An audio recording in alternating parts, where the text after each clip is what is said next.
मी प्रेरणा बोरगे, आवाज महाराष्ट्रामध्ये आपले हार्दिक स्वागत। पाहुयात आजच्या ठळक बातम्या। प्रियजन गुणगौरव समिती राष्ट्रवादी काँग्रेस ठाणे जिल्हा यांच्या वतीने मुरबाडमध्ये आयु महोत्सव आणि विद्यार्थी गुणगौरव समारंभ मोठ्या उत्साहात पार पडला।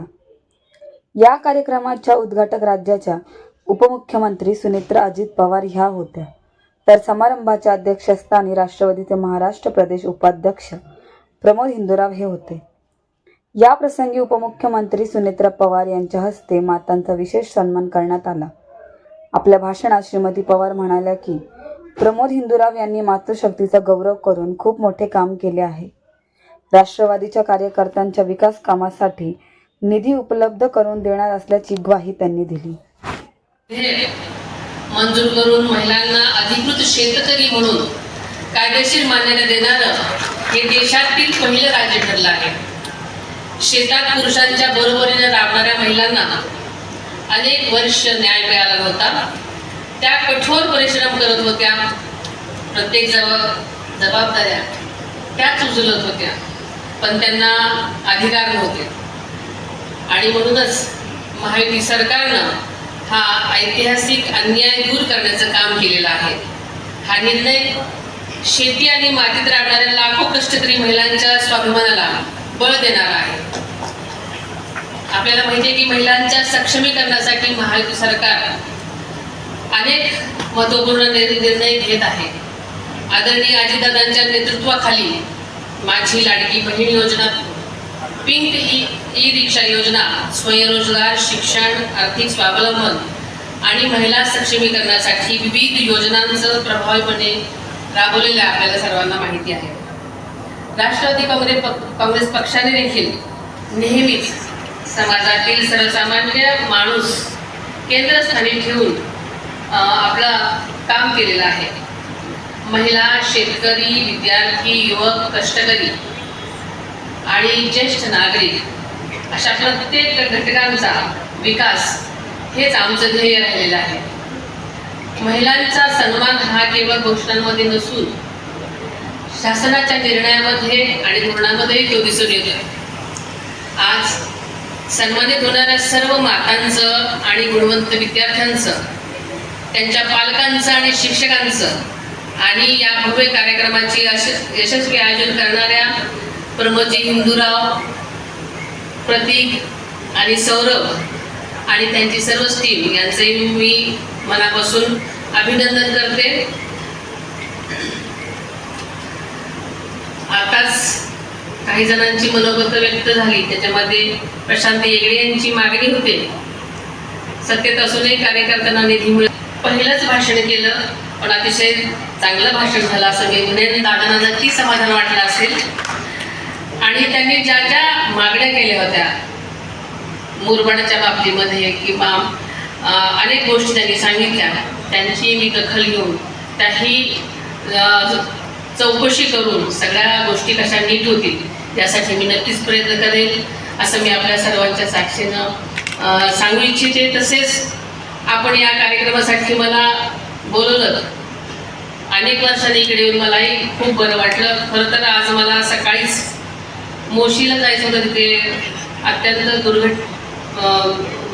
वाईट दुर्घटना घडलेली आहे, त्याचं काम चालू आहे। मी सतत प्रयत्न करतच आहे फॉलो घेण्याचा आणि माझं लक्ष आहे, पण तुम्ही अनेक जणांनी हा मोठा कार्यक्रम घेतला होता म्हणून मी आले। त्याच्यामुळे मी आपला जास्त वेळ घेऊ इच्छित नाही। परत एकदा सर्व पुरस्कारार्थी विद्यार्थ्यांचं, शिक्षकांचं, पालकांचं आणि आदर्श मातांचं मी मनापासून अभिनंदन करते।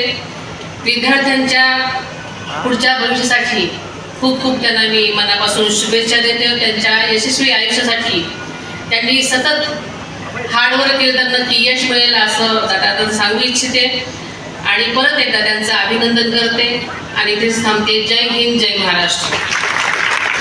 आणि त्याच्यासाठी आमच्याकडून आम्ही प्रयत्न करतो। आपलं सहकार्य चांगल्या प्रकारे मिळेल अशा प्रकारचा मला विश्वास आहे। एकनाथ देशलेच्या पुस्तकांचं आपण आता या ठिकाणी 2 पुस्तकांचं विमोचन केलेलं आहे। एकनाथ देशले या ठिकाणच्या गावचे आहेत, याच तालुक्यातले, या गावामधले आहेत आणि चांगले असे लेखक, नवोदित लेखक आहेत। त्याला सुद्धा चांगल्या प्रकारचं संधी आपण या व्यासपीठावर दिली. प्रशांत मोरे प्राध्यापक आहेत, त्यांनी आईच्या संदर्भातलं बोलून, आणि म्हणून प्रत्येकाला माझी विनंती आहे, आईचा फक्त महोत्सव साजरा करून भागणार नाही, तर प्रत्येक घरामधली आई छत्रपती शिवाजी महाराजांच्या आईची प्रेरणा, शाहू फुले आंबेडकरांचे ज्यावेळी आम्ही विचार ऐकतो. आणि दुसरं वहिनीसाहेब मला एक सांगायचं आहे, डॉक्टर बाबासाहेब आंबेडकरांचा आजोळ आमच्या मुरबाडचा आहे, माझ्या गावाच्या 5 किलोमीटरवर. उपस्थित सर्व मान्यवर,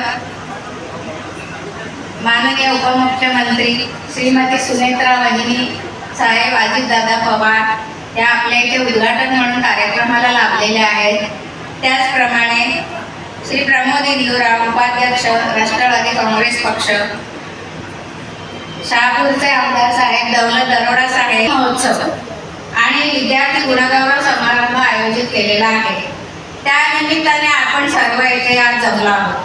आई म्हणजे वात्सल्य, प्रेम, करुणा, माया. देवाला सर्वांपर्यंत पोहोचता येत नाही, म्हणून देवाने प्रत्येक घरात आईला पाठवले. देव जसा आपल्या सर्व भक्तांवर आईसारखं निस्वार्थ प्रेम करतो, आपल्या भक्ताकडून कुठल्याही प्रकारची अपेक्षा न ठेवता आपल्या सर्व भक्तांवर देव निस्वार्थ प्रेम करतो, त्याचप्रमाणे आई ही आपल्या मुलाबाळांवर, आपल्या कुटुंबावर कुठल्याही प्रकारची अपेक्षा न करता, कुठल्याही फळाची अपेक्षा न ठेवता निस्वार्थपणे प्रेम करत असते. तिला फक्त आपल्या कुटुंबाची काळजी असते, आपल्या मुलाबाळांची काळजी असते. ती स्वतः दुःख सहन करून आपली मुलं कशी सुखी राहतील याकडे तिचा कटाक्ष असतो. आपली मुलं आयुष्यात यशस्वी व्हावी, पुढे जात राहावी असं तिला नेहमी वाटत असतं. त्यासाठी ती देवाकडे सतत प्रार्थना करत असते. आज आपल्याकडे आई महोत्सवानिमित्त प्रमुख पाहुण्या म्हणून महाराष्ट्राच्या पहिल्या महिला उपमुख्यमंत्री माननीय आदरणीय श्रीमती सुनेत्रा वहिनी साहेब अजितदादा पवार आलेल्या आहेत. राणी अहिल्यादेवी होळकर यांनी आपले दुःख बाजूला सारून राज्य निर्माण केले. राजमाता जिजाऊंनी आपलं दुःख बाजूला सारून शिवबा राजे घडवले. झाशीची राणी लक्ष्मीबाई हिने तर इतिहासच घडवला हे सर्वांना माहीत आहे.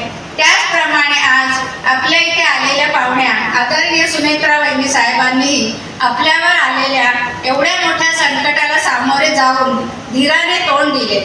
आपले लाडके अजितदादा अचानक आपल्यामधून निघून गेल्यामुळे दादांचे सर्व कार्यकर्ते सैरभैर झाले. आपल्याला आता कुणी वाली उरला नाही असं सर्वांना वाटू लागलं.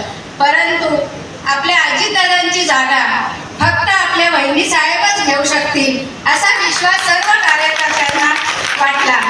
म्हणून वहिनी साहेब